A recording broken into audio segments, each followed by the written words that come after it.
اب مجھے دوسرا راؤنڈ کھیلنا تھا اور وہ تھا کہ شبنم کو راضی کیسے کیا جائے۔ کافی سوچنے کے بعد میرا دماغ ایک منصوبہ بنا چکا تھا، اب اس پر عمل کرنا تھا، لیکن بہت پلاننگ کے ساتھ شبنم سے روزانہ بات ہوتی رہتی۔ اب وہ کافی فرینڈلی ہو چکی تھی اور مذاق میں اسے اپنے ازواجی قصے بھی سنا دیتا تاکہ اس کا مائنڈ بن جائے۔ میرا پلان کام کر رہا تھا۔ 10 دن بعد ایک دن شبنم نے مجھے کافی کالز کی، لیکن میں نے تو اس کی کال اٹینڈ کی اور نہ ہی اس کے میسج کا جواب دیا۔ اگلے دن میں نے اسے کال کی تو وہ مجھ سے لڑنا شروع ہو گئی کہ آپ نے میری کال کیوں اٹینڈ نہیں، کم از کم میسج ہی کر دیتا۔ تو میں نے اسے کہا، یار مجھے کل بالکل یاد نہیں رہا کہ کل میری برتھ ڈے تھی اور میں نے اپنے بچوں سے وعدہ کیا تھا کہ اپنی برتھ ڈے پر انہیں دادی کے گھر لے جاؤں گا۔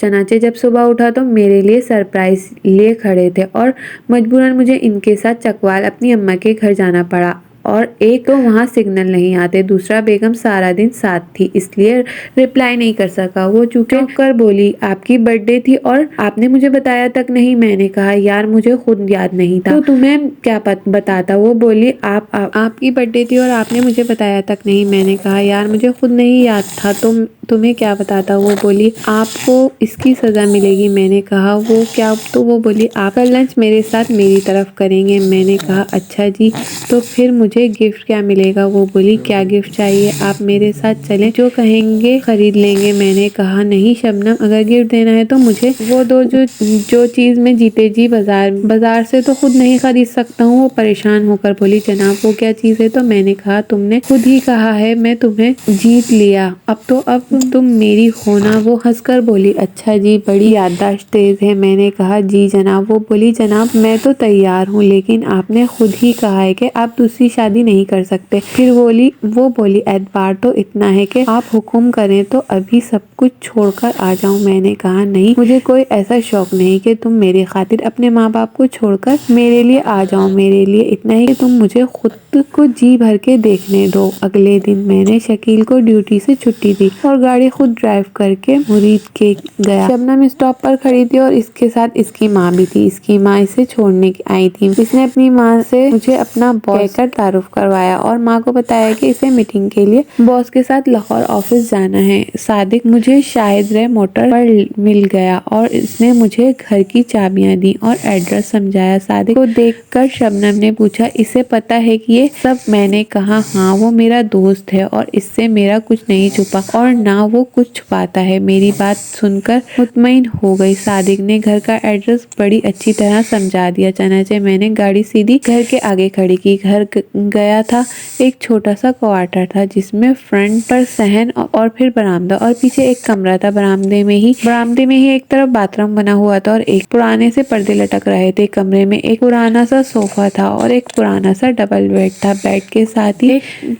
ایک بیکار سی پیٹی پڑی ہوئی تھی۔ شبنم اندر کے صوفے پر بیٹھ گئی، اس کے سامنے کھڑا ہوا اور بولا، جناب پہلے مجھے برتھ ڈے تو وش کر دیں، پھر بیٹھ جانا۔ وہ بولی، آپ کے لیے ایک اچھا گفٹ لائی ہوں اور مجھے وہ دے دیا۔